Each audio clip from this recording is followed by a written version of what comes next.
every second, every minute, man, I swear that she can get it. Saying if you a bad bitch, put your hands up high, hands up.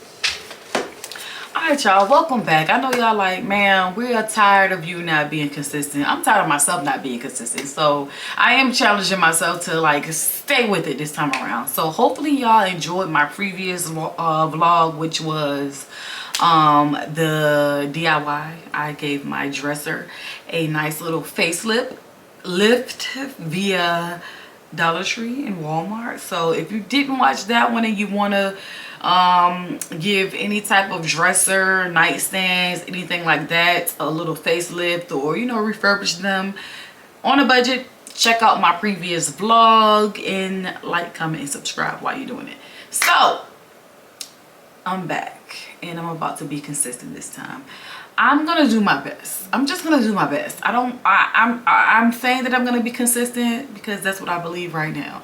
However, we are kind of like on year 3 of this vlog channel, and I've taken some rather long gaps, and I understand the reason why we're where we're at year 3. It's because of me, and I take full responsibility. But I'm the type of person that tends to let life, and I just completely focus on whatever it is that's going on at the time.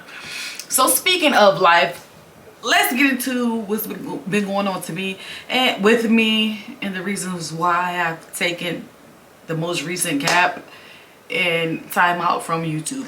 Y'all see the title? I signed a deck statement to get out of the Army. Yes, I've been in the Army for 12 years at this point in time, and I decided to do what's best for me because that's the season that I'm in, and what's best for me at the time that I signed that deck statement was to get out. So like to hear it? Here it goes. All right, so yes, I signed a deck statement. What is a deck statement, some of you might ask? So a declination statement of service is for someone that's in, I'm in the Army, so I'm gonna speak on the Army because I don't know exactly what it states for other branches, but for the Army it just states that it's a paper that I chose to sign saying that whatever it is that the Army is trying to tell me I need to do at the time, or whatever it is that whatever it is the Army is trying to tell me to do at the time, I can't do it, and because I can't do it, I'm gonna go ahead and get out of the Army. Or I no longer want to be in, and I no longer want to finish the contract that I am on, so I'm gonna sign a statement of declination to let you know that I no longer want to continue my service in the United States Army. So my why for the deck statement was, at the time that I signed it, because I signed the deck statement about 8 months ago now. At this time I'm just finally talking about it, so that kind of had a lot to do with the gap. So that's the reason why I decided to, you know, include this in the, you know, video talking about why I have taken yet another break from YouTube, because life was life. And you know, being in the Army for 12 years and deciding to get out is a huge life-changing, you know, occurrence or situation, and I had to take a pause and I had to sit in it. It brought about a lot of emotions. It was an emotional roller coaster that I've been on the past 8-9 months, because it's been about 8 or 9 months ago that I signed the deck statement to get out of the Army. So like I was saying, when you sign a deck statement, you are basically saying that you no longer want to continue your service in the United States Army. And you know, that comes with everybody, like immediately. Most people, when they find out, they ask you, well, how long have you been in? And most of the time in the military, if you've been in for 10 years, they're like, oh, you could do another 10 years and just finish it out and get your retirement. You can do it. But for me, I always where I am and the person that I have become is I do what's best for me mentally, emotionally, and physically. And mentally and emotionally, it wasn't causing physical distress, but mentally and emotionally, I just didn't want to deal with the stress that continuing my military career was causing me. At the time that I came down on a certain set of orders, I was currently deployed. So the mindset that I was in was, I'm currently deployed, away from my child, And these orders that the Army put me on would have caused me to come back home after leaving my child for 9 months, come back home, be with her for a total of about 6.5 months, to then leave her again because of the orders that they have me on. And it's just, I prayed on it, and like I said, I had to do what was best for me. And I just did not see myself leaving her again, you know. Once, although I joined the Army prior to having my child, once I had my child, she became number one. And I know for a lot of people, and in the Army you always are taught that it's mission first, but for me it's family first, and it always will be. It was before I was a mother, and when I became a mother, it definitely remained that way. So yes, as a soldier it's mission first, but as a person, before I put that uniform on, it's family first.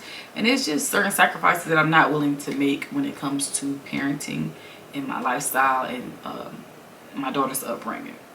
Also, it takes a village as a single parent, because I am a single military parent. It takes a village to help you navigate through a active duty career. And at the time, even if I wanted to move forward with the orders that they had me on, family members all at the time, life was lifing for everybody, so nobody really could step up to the plate again and look after my child for the duration of time that I would need them to look after her for. So I had multiple reasons of the why. I tried to work through it, and it just wasn't working anymore. And like I said, I had been in the Army for, at the time that I signed it, 12 years, and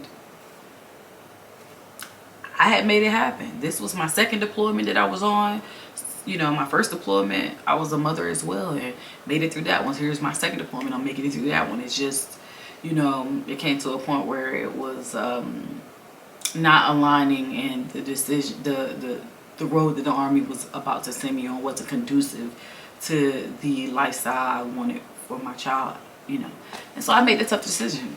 And it came with tears, emotions, all of the things. But I made the decision, and it is what it is. Now, what does a deck statement come with? Because so many people, when I tell y'all, it's like, you know how in life people pocket, what I call pocket watch? It's like when you get certain jobs, or people know you signed to an NBA team where you got a record or whatever, people are watching your pocket, so they feel like it's okay to ask for money, or they know you got it type of situation. It's almost very similar when it comes to the military. I call it people career watching. I've had people like, oh, when you gonna make your E7? And even to the point where some people have inboxed me like, hey, it's time for you to be pinning your E7. And what they didn't know is, like, I can't pin E7 because of the fact that when you sign a declination statement, you can no longer promote. So your career pretty much is at a halt, a standstill.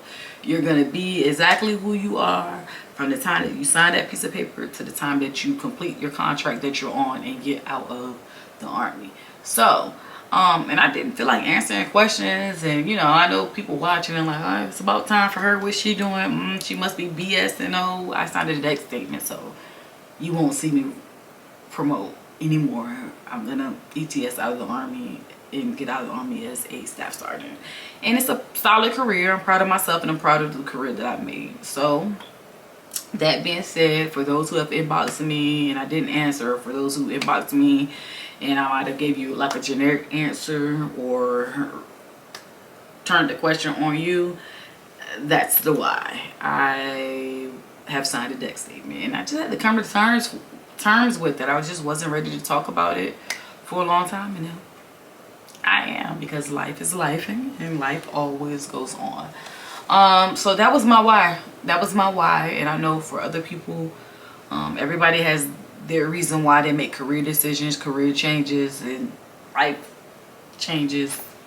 That was mine. So I do have notes, and I want to make sure that I'm going over everything I wanted to talk about, because I know I'm probably not the only person in the military who hits that crossroad, or even after their 10-year time frame, and they're kind of like trying to figure out, should I stay, should I go?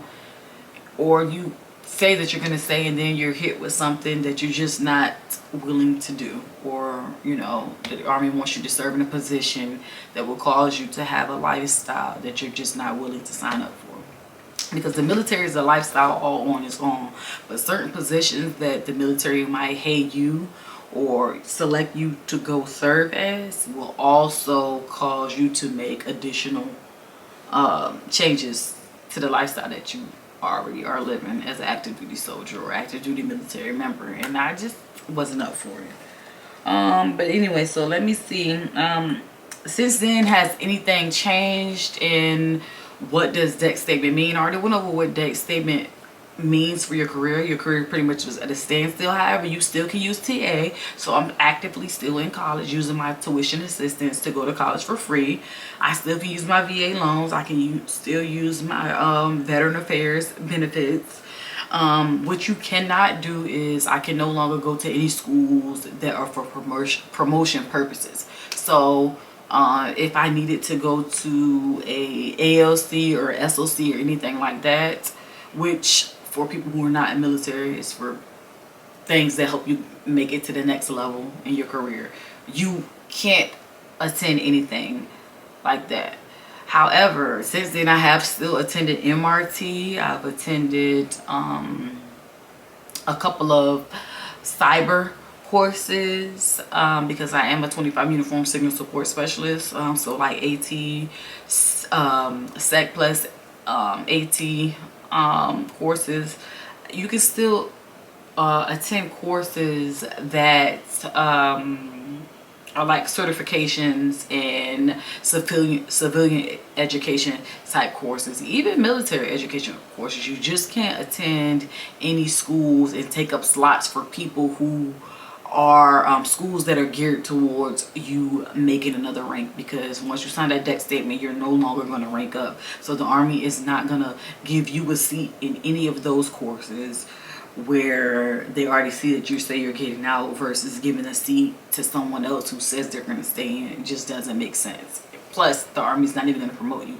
So that being said, the E7 boards that are coming out, the Armed First Class boards that are coming out, although I'm a staff sergeant, I should be checking for them. I'm not checking for them anymore because I signed that deck statement. I know that. I cut the video short. I pretty much got all the bread and butter out, but you can feel free to comment down below or inbox me on any one of my social media platforms if you have any additional questions. See you next time.